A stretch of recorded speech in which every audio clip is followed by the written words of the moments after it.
Good morning, everyone. Welcome to Friday Coffee Meetup. I'm Christy Connor, your host. We are so excited to have you here with us this morning.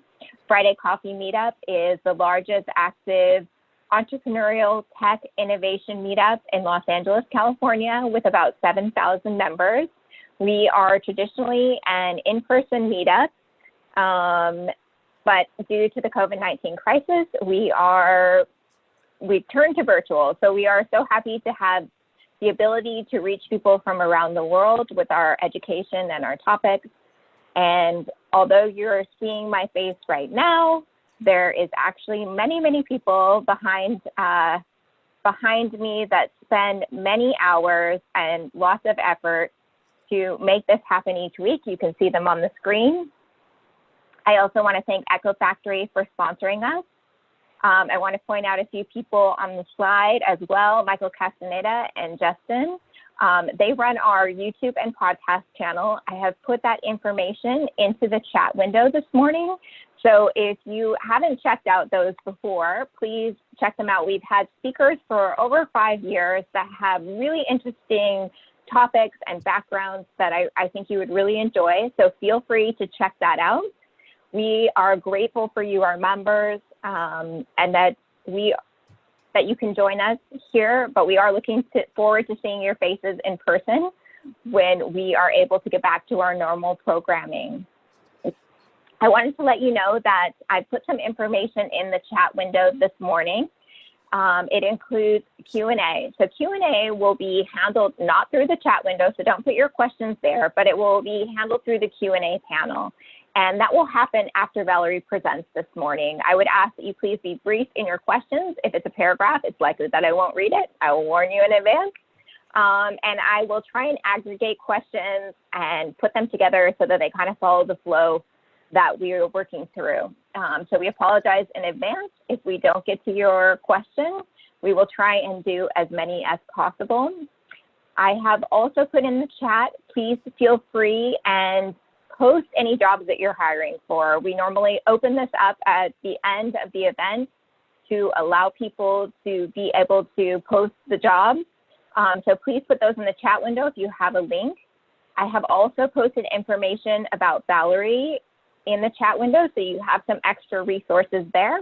And a question of the day about how you engage your own teams to promote their happiness while you're working remotely. I am very pleased to have Valerie here with us this morning. Valerie Alexander started out her career as an IPO lawyer, an internet executive, an investment banker in Silicon Valley. And then she transitioned and became a screenwriter and director. And now she is a celebrated CEO, author, and speaker. I had the privilege of watching her TED Talk. We use Tech Talk at work. I had the privilege of watching her TED Talk in person, and her TED Talk about how to outsmart your own unconscious bias has been viewed over 75,000 times. I have put that information in the chat window so you can check that out as well. And she's also the author of 2 best-selling books, Success is the Second Language and How Women Can Succeed in the Workplace. She has other books as well, Happiness is the Second Language, and she's actually trademarked as a second language for her book series that she's producing. We are so pleased to have her here with us today. She's one of my favorite speakers, and she has helped me in my own process, so I'm so grateful to her and excited to introduce you all to Valerie Alexander. With that, I'm going to stop sharing, and I will turn it over to Valerie. Thank you so much, Christy.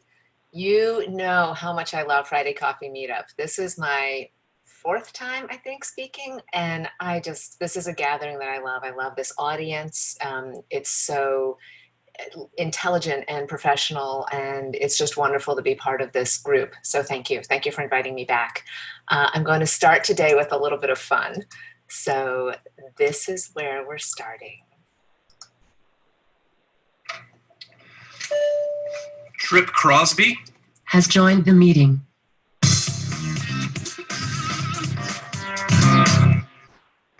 So this might look familiar to some of you right about now.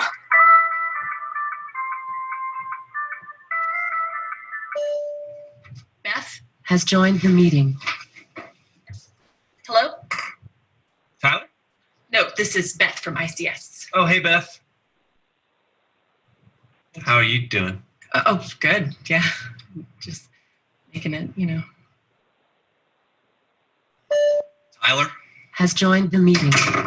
All right, well, this is Trip. Who's here? Tyler's here. Beth's here. Okay, the purpose of today's meeting is to discuss the... Yeah, I'll be able to do it in like 30 minutes. John?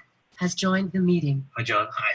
I was just trying to go over the purpose of today's meeting, which is to discuss the Tyler? Has joined the meeting. Sorry, guys, I got cut off. Is Paul here? Send him an invite. Your access code. No, that's your PIN number. It should be a 9-digit number. Try pressing the pound key. Paul. Has joined the meeting. Any questions before we move on? Yes, this is Beth. What's our best plan of attack for the second quarter? Question What actually... we should do. Oh, go ahead. Oh, well, I think what we should do. It actually really depends on diversify. how you look at it, because the really come.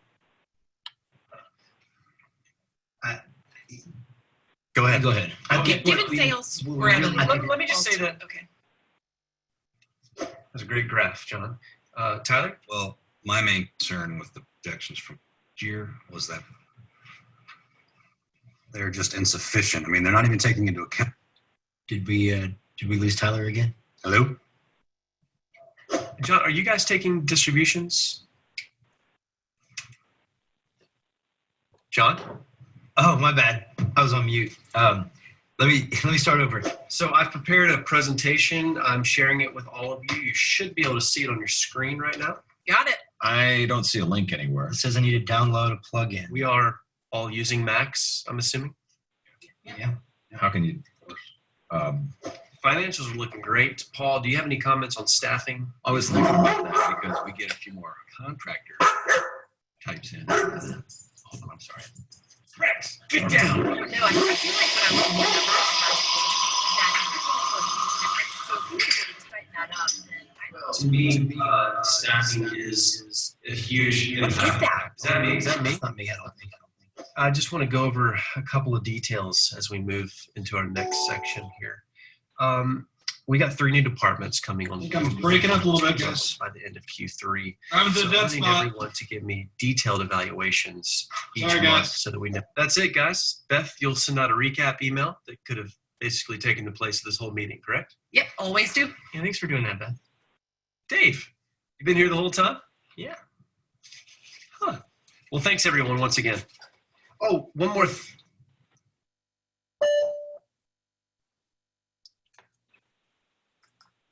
So I wanted to start with something fun today. That again is probably looking pretty familiar to all of us right about now, because where we are is anywhere but fun. For the past 6 weeks, you've had to be as strong as you've ever had to be as a leader. So I want to start with an honest look at where each of us is right now in our, and to do that, let's start with a little bit of guided visualization. So right now,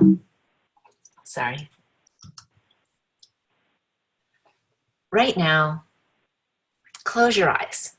Close your eyes and take 2 deep breaths. Breathe more deeply than you have this whole week.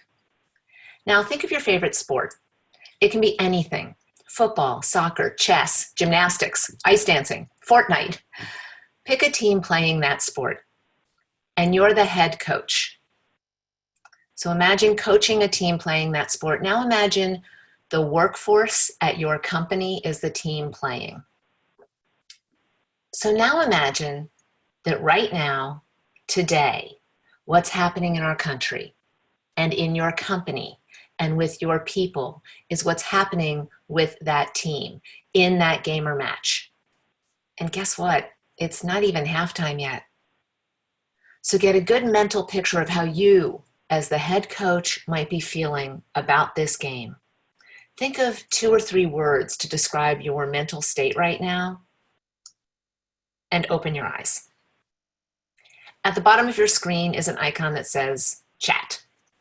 Click on it and share the 2 or 3 words you came up with to describe your state of mind right now. And please don't self-edit. Don't be afraid to share candidly.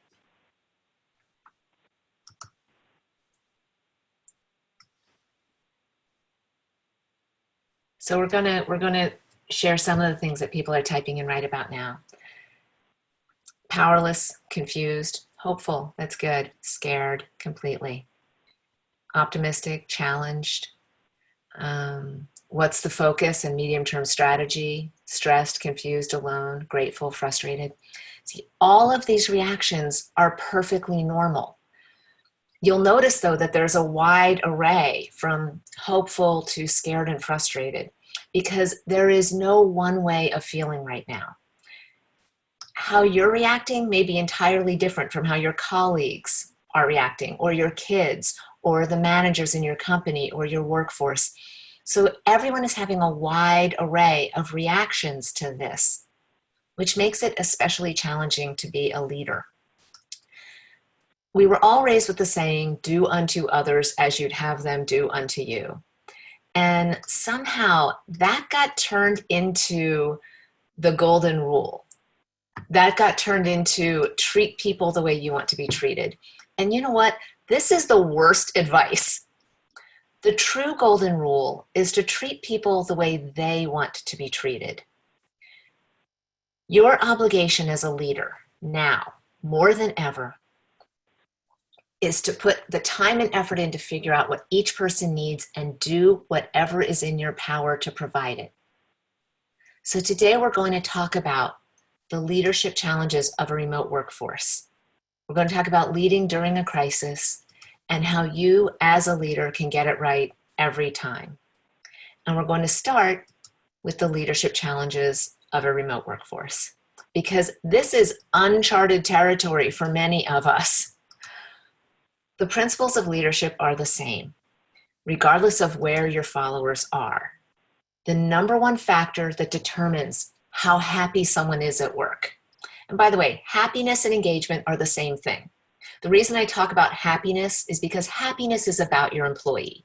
Engagement is what you want. Happiness is what they want. And so no one ever gets it home at the end of the day and says, wow, I was really unengaged at work. But they do say, wow, I was really unhappy.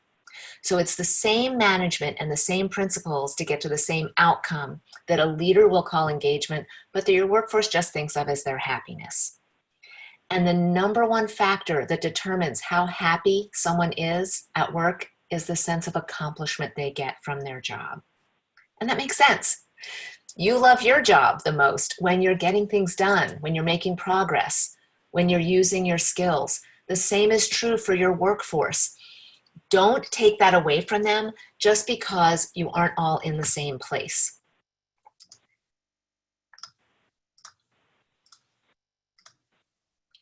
When leading a team that has been thrust unexpectedly into their own separate workspaces, the one thing you need to be is intentional.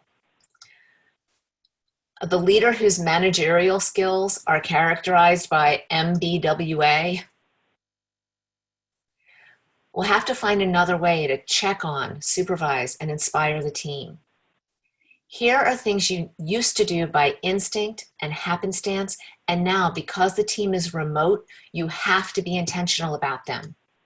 Checking in on everyone's well-being. Who answers to who? How often, when, and how everyone interacts, and your security. And the main thing you have to be truly intentional about is caring for your workforce. This means making sure everyone is emotionally okay and physically okay and has the tools they need where they are to do their jobs. And checking in on everyone's well-being isn't one and done. If you asked 3 weeks ago, don't tell yourself everyone's still the same. Put it on your calendar to check in with every one of your direct reports at least once a week on their physical and emotional status. This is not a therapy session. It does not have to be a therapy session. It is really 3 simple questions. When you check in with someone on their well-being, you ask, do you have everything you need to do your job? Overall, how are you feeling? If someone says they're scared or stressed or they're freaking out, again, you don't have to be their therapist. You don't even have to agree with them. What you can say is, I understand. I hear that you're scared. I am understanding. That is a completely rational way to respond. You can do the mirroring technique where someone says, I'm scared. I've got the kids in the house. I don't know what to do. My days are not filled anymore. You can say, all right, kids in the house. Got it. No worries. Just be the voice of the company that lets them know the company still cares. And then ask, is there anything you need from the company or me? Set aside 1 hour every day as a leader for this. And in that time, you can make 5 to 7 of these calls. These are at most 10-minute calls. So you can talk to 25 to 35 people each week. If you have more employees than that, then you only reach out to your direct reports and make sure every manager is doing the same. And if someone tells you they need something, follow up. Make sure it's being taken care of, or share why it can't happen. I mentioned your direct reports and their direct reports, which brings us to the second thing you have to be intentional about now when your workforce is remote. Now, you might be a believer in everyone being at the same level and no hierarchy, but when a team is remote, someone must be in charge. When you are higher on a ladder, you have a better view. And when you are lower on a ladder, you may not be able to see far enough to fully understand what's happening or what needs to be done. It is the job of the person with the broadest view to set everyone's priorities. Everyone working for you needs clear direction on everything they do. They are not in a position right now to simply figure out what needs to be done and jump in and get started. And as I said above, what makes people happy in their jobs is a sense of accomplishment, a feeling like they are able to put their skills to use, that they are making progress on work that makes a difference. So when you set priorities for your workforce, especially if you're moving the goal line, if you're asking them to do a new task before they've had the chance to finish the one they're working on because something urgent has come up. All our workplaces operate on the tyranny of the urgent. If you're going to do that, communicate first with appreciation. Hey, thanks for those reports you're filing. Then give them clear direction. But a customer didn't get their order and that's a top priority, so I need you to go handle that. And then express confidence in their abilities. And I know you've got this. I know that seems like a lot of words. You're like, well, wait a minute. I could just say, stop doing those reports and go find where the customer's order is. You could, but that is really destabilizing for your employee. Again, especially if they're by themselves in their house, trying to figure out if they're doing a good job or not. So when you communicate with appreciation, give clear directions, and express confidence, you're restoring that sense of accomplishment.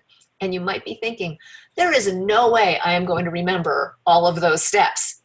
But here's how you do that.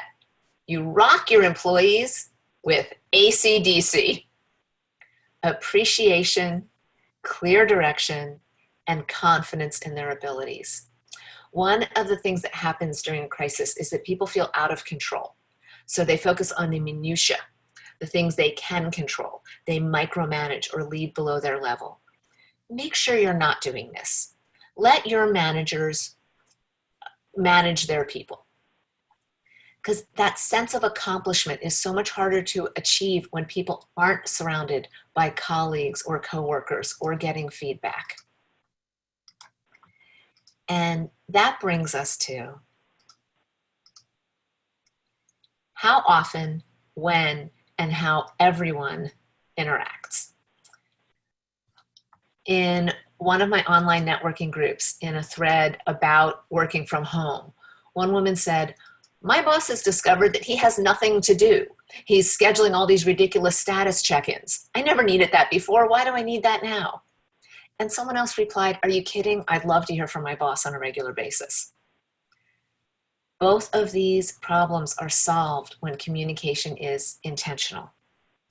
You, as a leader, should strive to be as accessible to your people as possible, Hold office hours that you schedule, maybe just once a week or maybe a couple times a week, where you are in and the door is open. That means start a video conference that everyone has a link to. It might be just you sitting there by yourself. That's fine. But if someone drops in, they'll be so happy to see you, and they will feel so much more secure when you are accessible. As to how everyone will meet, it is so much more effective when you can see everyone on the team and share screens when things are coming up. So video conferencing is one of the best ways for everyone to stay in touch with each other, but video conferencing has its own challenges. Now, because of time limits on this talk, we can't go through all the things that need to be covered on the topic of video conferencing. So I created a document called Video Conferencing Best Practices that I will send to anyone who wants it. My email address is valerie@speakhappiness.com. If someone could drop that in the chat, that'd be great. So it's valerie@speakhappiness.com. After we're done, if you send me an email, I will email that document to you. The one big thing I want to say about video conferencing, it's in the document, but it needs to be said again. Treat your video conference and all your online interaction now as if it's going to be broadcast in Times Square. You have no control if somebody is at home literally taping their screen with the phone, and all those video conferences might live on forever. They might wind up on the internet. You just have to Google the words "poor Jennifer" to see what can go wrong in a video conference and how easily and quickly it can be shared. So be cautious about how private video conferences are. If your employees are working from home for the first time, you want to help them do that. And again, because of time constraints, I created a document called How to Stay Productive from Working from Home. If you want a copy, email me and I'll get you one. Once you have that, I've sent it to you, feel free to share it with your employees or use it as a basis for creating something more specific to your workforce. These sections, video conferencing best practices and working from home, are part of a longer version of this talk. So I have a 1-hour webinar version and a 2.5-hour online training for leaders and managers. If you feel those would be useful for your workforce right now, please reach out and we'll schedule something. But as far as working from home, make it as easy as possible for your workforce. This is Dart Homes, which is a real estate brokerage in Maryland. They made this for their workforce. You could do something like this for your people. It'll be fun, and where you could have a contest to see who could make the one that's most shared or most fun for everybody. So finally, depending on your industry, now is really the time to be intentional about security. Are documents going into people's homes? Is anyone working on a computer they share with their kids? Have a team that identifies all of the possible security issues from having a remote workforce and put policies into place now to address them. And the best people to ask about this is your own workforce. Based on the corporate culture assessments I do when I go into a company, I speak with the employees and generate a report for leadership as to the areas in which their culture most needs improvement. I came up with this very accurate definition of a consultant. It's someone who asks your employees what you should have asked them, then charges 6 figures to tell you what they would have told you for free. Trust your employees.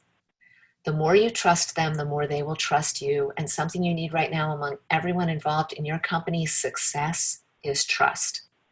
Remember, when people are working from home, now they have to motivate themselves more than ever before, and self-motivation is exhausting. It requires mental energy, and mental energy is mental labor, which is labor. So many bosses think their team working from home have it easier. They're sleeping in, there's no commute, they can wear sweats all day long. But the reality is, everything about this requires exponentially more mental effort. And you know because you're feeling it too, which brings us to leading during a crisis. Right now, what people want and need more than anything is stability, and they need it from you. They probably don't even realize how much they need it. Your work family needs to know that your decisions are based, at least in part, on what's best for them. If they get a sense that your decisions are motivated primarily by profitability, you will lose their commitment to you. Now, some of you are in industries that have been deemed essential, and everyone is working harder than they ever have. How do you avoid burnout in those situations? Well, in the immediate short term, pile on the acknowledgement. Say, I know this is above and beyond your job, and we are asking you to do we're asking way too much of you. Express sincere appreciation. I am so grateful for everything you're doing. Thank people daily and individually and publicly. Do it on those video chats. If somebody has gone way above and beyond the call it out when they're in front of all of their colleagues. If someone is putting in an 80-hour work week, or even a 60-hour work week, take 1 hour out of their 12-hour day to acknowledge that's not the norm. And then brainstorm ways that you can relieve some of their duties, even if only temporarily, until we return to normal. There are people with more to do than ever in your company, and there are people with less to do than ever in your company. Find a way to achieve a balance among those. So let's talk about you.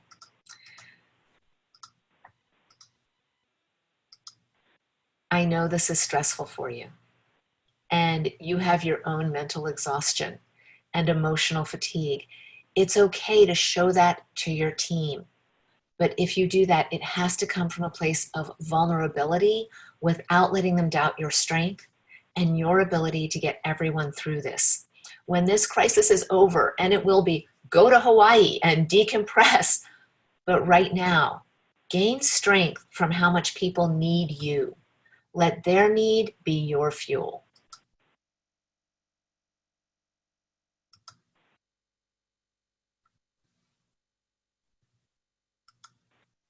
This crisis will pass. And when it does, your company will have gotten to the best outcomes that could possibly be achieved in these circumstances because you are in charge and you're ready. You've got this. I will prove it to you right now. Let's do another visualization. Once again, close your eyes and take 2 deep, cleansing breaths and release your stress. Now, revisit the team from the start of this talk, the one you're coaching in your favorite sport. Remember how you were feeling right before halftime. Now imagine you, as the head coach, have called every play we talked about today, and you have your team's commitment, and your assistant coaches have given you their best, and there's 30 seconds left to play. With your eyes closed, just watch the last 30 seconds of this game. I'll start the clock.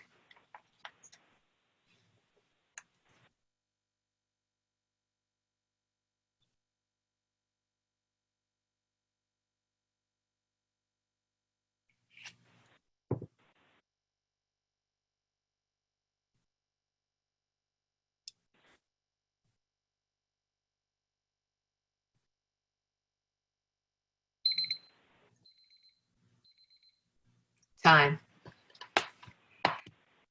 Open your eyes and think of 2 or 3 words now that describe how you feel. And please share them in the chat.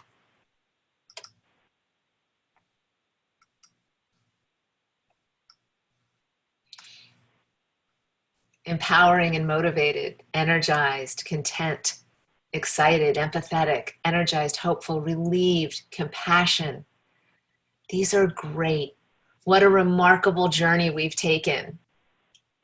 You can maximize the happiness and engagement of your team, even when working remotely, even during a crisis.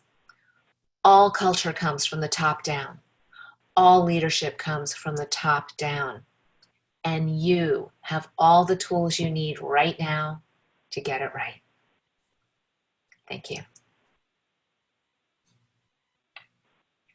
Thank you, Valerie. That was amazing. I feel so peaceful now. You have a very calming voice. I'm like Zen. So thank you for that. we are going to open it up to Q&A now. Don't put your questions in the chat. Go ahead and put them in the Q&A window. I love the comments that are happening right now in the chat. Thank Wow, you. you did a great job. Very professional. I have to say, hats off for transitioning between all the tools and running basically a workshop at the same time. It's very impressive. Thank you. What has, in doing this, I know that you do online stuff all the time, but has there been any specific learning for you in this process of transitioning everything to online? Well, it's interesting. There are companies that aren't, they don't think the online will work. So there's a lot of companies have been resistant to having their workforce be remote. And when they were forced into it, they discovered, hey, people actually do work when they're working from home. So I think that's going to be one of the great outcomes of this whole event, is that we're going to see a lot more remote working, and that's going to be better for everybody. It's going to be better for employees, better for company, better for environment. But I've also had companies tell me, I've had companies cancel events on me. As you know, my primary function is as a keynote speaker. All of that went away. And I reached out to those companies and I said, if you're interested, we can still do this by webinar. And some have said, no, we're not going to do that. And some have said, yeah. And the ones who've said yes have been just fantastic to work with, but also they're blown away. They're like, how did this, they couldn't believe it. Like, especially the training, there's, like I said, there's a 2.5-hour training version of this. There's a 2.5-hour training version of the unconscious bias workshop for leaders and managers. And it is remarkable that it can work as well by video as it does. So the one thing that hasn't come back is keynotes. So keynotes, people aren't yet comfortable, and I understand that. If I had the technology to make a hologram of myself and to be like, if we could all be holograms and I could be on a stage, awesome. But if not, and I'm now the thing I should have done a long time ago, I'm turning all of these into online courses. Managers can take on their own time. So we're going to have an online course on making happiness your secret weapon. Boy, companies will save hundreds of millions of dollars when they make the happiness of their workforce a priority. Like the expenses of unhappiness are, I wish it was in your P&L statement, how much the unhappiness in your workforce costs you. So happiness in the workforce is going to be an online course. How to outsmart your unconscious bias is going to be an online course. And how women can succeed in the workplace is going to be an online course. And then I'm creating right now, and as an emergency, an online mini course for when leading remote teams and leading during a crisis. And those I'll make available for free just because people need them. So all of that should be up hopefully by May 1st. Fantastic. Well done. That's wonderful. We have just a request. The opening video was funny and right on. Can we post a link to it? Maybe we can have somebody from our team go out and post the link if you tell us what it is. If you guys want to wait a moment, I have the link. So let me just, I will post it in the chat. That's not a problem. Okay. And in fact, I can post 2 of them because there's, sorry. Let's see if so copy, paste. So that's the opening video, which, come on, why won't this, did that paste already in the chat? Let me see.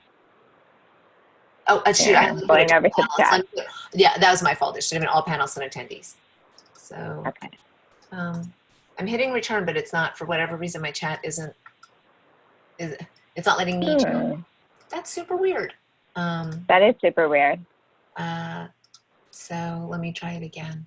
I'm gonna do this. I'm gonna close the chat window. I'm gonna reopen chat, and I'm going to post. There we go. So that's okay. Perfect. Here, you asked what I've learned in the course of doing this. I've learned that often all you have to do is close and reopen a window, and things will work. Like this morning with the video. So the first one is the one we shared here. The second one I posted is really funny. It's knowing enough about a subject. Oh, sorry. I was saying, that's not me. I don't know. No, it's not you. Okay. Let me mute that really quick. Okay. 1 second here. So So the first link I posted is the video we saw. The second link I posted is a video conference in real life. It's the same crew. They're very funny. And it wouldn't translate as well into this talk, but if you watch it now, you'll get like, yeah, this is what we're all experiencing in video conferencing right now. Fantastic. Thanks for sharing those. One other thing I want to say, I wasn't sure we had time, but anybody, if you email me, I will send you the video conferencing best practices and the how to be productive working from home thing. In the video conferencing best practices, I talk about choosing the right platform for your workplace and having people assigned to choose the right platform, make that a real task. But I don't make it clear enough. You need to make sure everybody knows how to use it, and that's in there. You need to make sure people aren't made to feel stupid. I have been on so many video calls in the last 3 weeks where somebody who doesn't know how to like do something, there's not a chat, like you saw right now, I who have been doing this extensively had trouble posting something in the chat. But someone who has never posted something in the chat and they can't get chat to work, please don't let everyone else be like, you know, well, that person is trying to post. These are stressful days for people, and it is new technology. And I had a 94-year-old aunt who used to say, anything you know is easy. Anything you already know how to do is easy. Like, I'm trying to learn how to read music right now. If you learned how to read music when you were under 10, reading music is easy. You know what? Learning to read music is impossible especially when you're over 40. It's impossible. So yeah, be very kind and be very helpful with people who are learning these new technologies, because they're already so I love that. Yes. Yeah. So. Be kind.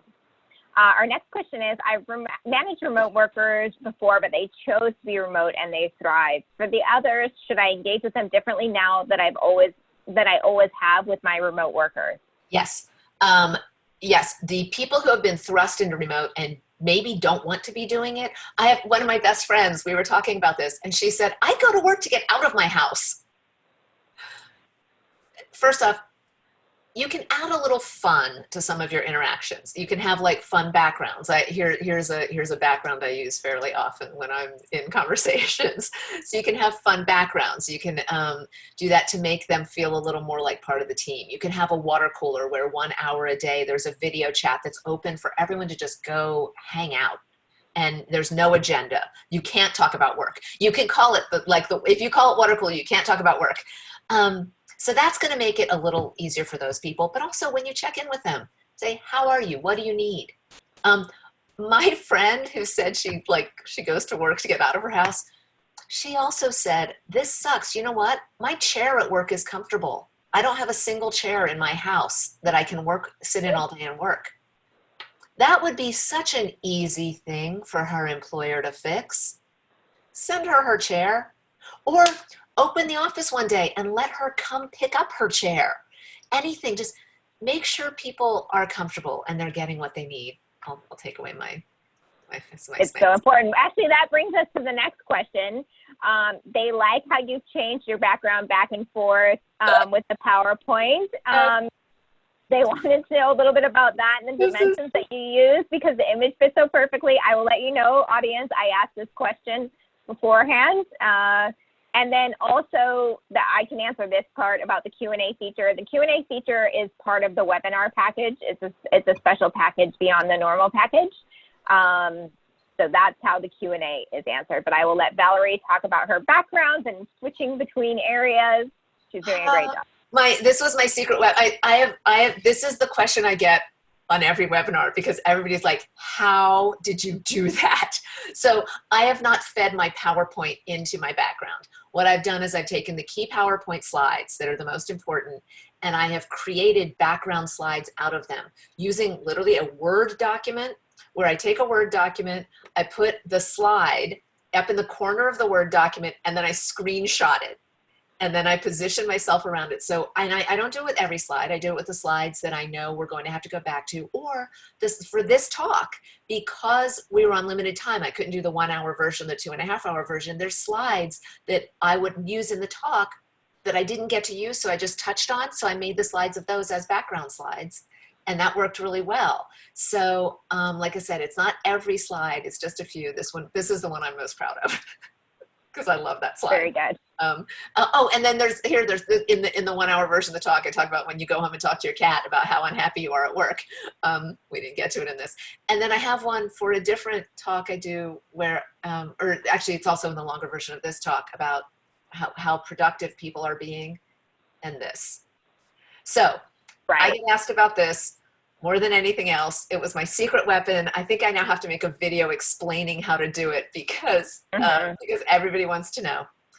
That's it. You take your slide, you make a Word document of it, you screenshot that Word document so you have a background shaped thing, and then you choose, in Zoom, you have the option. I'll tell everybody this. In fact, this will be fun. You can do it right now. In the bottom of your screen is a little thing that says start video or stop video, hopefully for everybody. You know what? I'm not sure if the attendees get you might not have it as an attendee. So play with Zoom on your own. So where you see the little stop video, start video, next to that is a little up caret. If you click on that, you have the option to choose virtual backgrounds. When you click on that, you go into choose virtual backgrounds, and to the right of the word choose virtual backgrounds is a plus sign. Click on that plus sign and you can put any picture.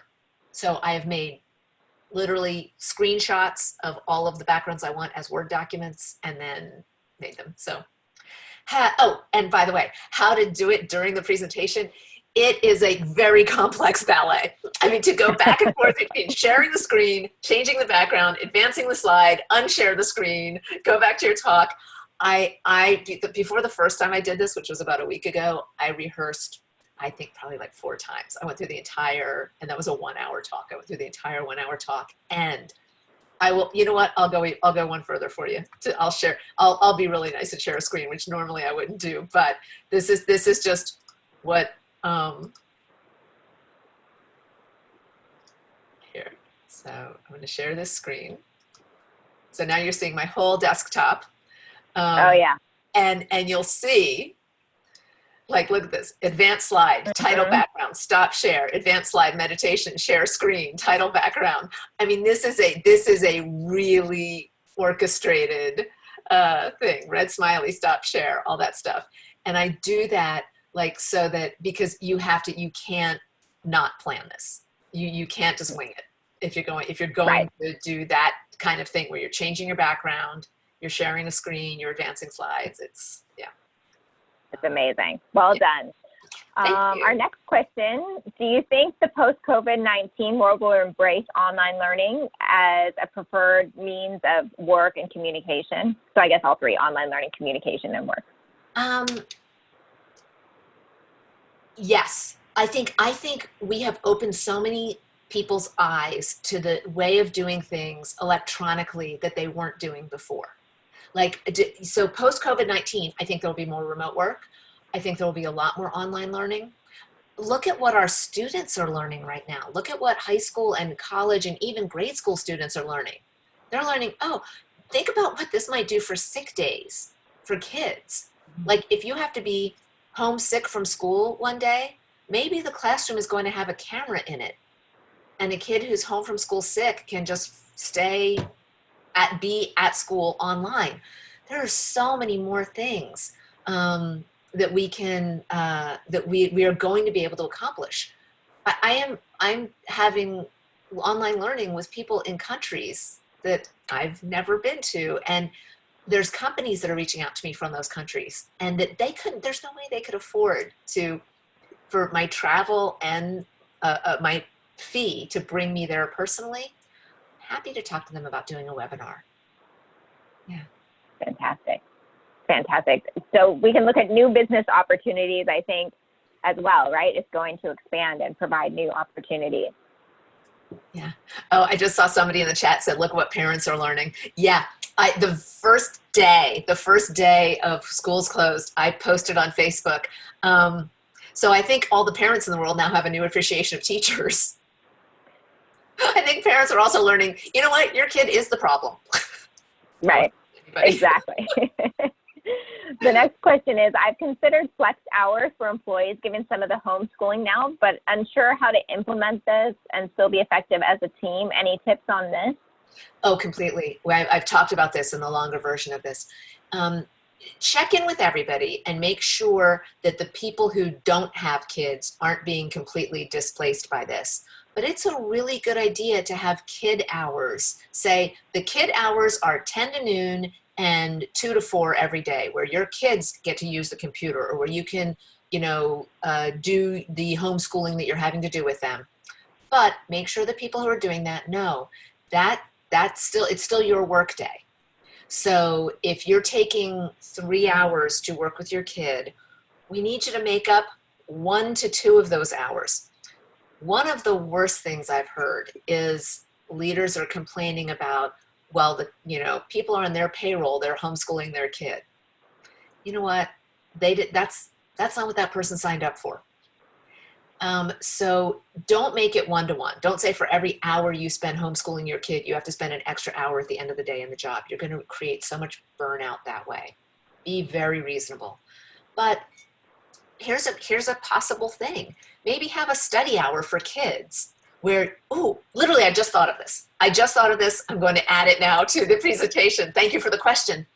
The company can create a Zoom workspace for if the company's large enough, all the 1st through 3rd graders to be in a space at the same time, and maybe only 1 or 2 adults in that room from the company. If you have people in the company who are doing less than they normally do, like a lot of assistants have a lot less to do than they used to do, because you're not in an office or things aren't happening.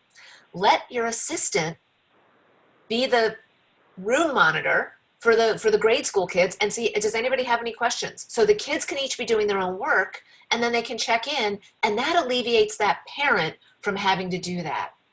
Oh, that would be such a great solution. Okay, cool. That's great. Yeah, but do not bag on your parents because they're having to homeschool their kids, and do not change the obligations of other people because someone has kids. Just talk to everyone. Here's my favorite thing ever. Like I said, I swear to you, as a consultant, I will go into a company, I will talk to all the employees, and everyone was saying, this is what I already told my boss. And somehow when I tell the boss, they listen to it. It makes me crazy. Yeah. I would love to put myself out of business as a culture expert, but I won't. But here's an idea. Gather all the parents and non-parents on a Zoom call and say, we're going to have a town hall about homeschooling. And we want everybody's input, especially the people who aren't homeschooling right now. And have the first 15 minutes be everyone's frustration. For 15 minutes, express what you're feeling. Because there's also going to be somebody who says, I can't get my boss ever on the phone now because she's got her kids at home. Say, all right, understand. Let's work that out. Maybe bring the kids on the call too. Yeah. I love seeing some of their kids come on our calls, and I love it. It's kind of refreshing. While we wait, if there are any other questions from the audience, I wanted to ask you, I noticed you've been putting some great messages out on LinkedIn. What has that been like? I've seen more video messages from you. Can you talk a little bit about what tactics you're taking and why that has been important for you? Sure. I will share. For the first week of this crisis, I literally shut down. First off, $40,000 of speaking gigs went away in a matter of 2 days. That was stunning. So I think I went into a little depression, and then I felt helpless. And here's how our brains work. Our prefrontal cortex is our executive functions, decision making, emotions control, social interaction. Our amygdala is our fear response. That's so we've always called that fight or flight. But with this crisis, most of us can't fight. We're not virologists. I'm not out there making a vaccine, so I can't fight. We can't flight. We're literally stuck in our homes. And the model is really not just fight or flight, it's fight, flight, or freeze. And I think a lot of people froze. And I was among them. I definitely froze. And so at the end of like about a week, I said, wait, what am I doing? I have to do something here. And I was like, I have to be helpful. That is what got me out of my freeze. And by the way, that freeze, if your employees are in freeze right now, that is not a relaxing freeze.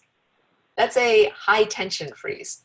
So when I was like, all right, if I'm gonna move, I've got to be helpful. What can I do to be helpful? And I just thought, well, the things I know are happiness, inclusion, advancement of women. Inclusion and advancement of women aren't priorities right now, but boy, happiness sure is. So that's when I decided I can bring my brain science expertise to it. I can bring my workplace happiness expertise to this, and I can create messages for people about how to be happy. So that's been a joy. That's been really fun, and people have shared some of them. And then I made the video about how to make a mask that Vegas participated in. If you want a video of pure chaos, go Google Valerie in Vegas make a face mask. Fantastic. Yeah. I think we should bring Vegas in now for our final photo for you. Yes, Vegas was supposed to be let in a moment ago. So let me, what I'm going to do is I've got to turn off the background because when Vegas shows up, it gets chaos, but then let me get it. Okay. Vegas is our special surprise guest today, and we'll get a photo with Valerie and her special surprise guest. Come on up. He usually comes right up here. There's all these things on my desk that he's sniffing and he's investigating right now. Hang on, Vegas. Come here. Come. This is the funniest thing. Like, it's just like your kid. Like, right when you want to make you proud. He typically, literally, when he runs into my office, he jumps up on my desk every time. And, I know. I've seen him on the LinkedIn videos. This is the one time he's choosing not to. Come here, baby. That's all right. Okay. All right. So everybody, this is Vegas. Ready? Let's see. I wonder if I can 1, 2, 3. Hang on. Vegas. Look at the camera. Look. Hey, Vegas. Hey. Oh, call him. Let's see. Hey, Vegas. This is so weird. It's so strange. He is typically I can't get him out of my lap. So, I know. I've seen on your videos. It's pretty funny. Well, anything else you want to leave us with before I kind of close us up? Oh yeah, absolutely. Be happy. I had a couple people say, we can't, like, this is not our time for happiness. Like we're scared. Okay, scared is natural. Scared is understandable. It is a perfectly rational response. But unhappy is a choice. So be scared, accept that you're scared. If you have to freeze, freeze. But no, tell yourself you're a happy person. Just say, you know what, I'm a happy person. And that means when this passes, you will emerge and still be a happy person. Because this will pass. This crisis will pass and we'll come out of it better. We will come out of it better. So do that. I love that. Be happy, people. So thank you so much, Valerie. We really appreciate you joining us today and sharing some happiness with us. I think we all needed that. We're looking forward to next week's Friday Coffee Meetup. We hope to see you there. It's going to be about regulatory and investment intersections for healthcare startups. And this will be with Kwame Omer of Waymaker 360 Health. So we hope to see you next week. Please stay safe and well in the meantime. Thank you all. Thank you, Valerie. Take care, everyone. Bye.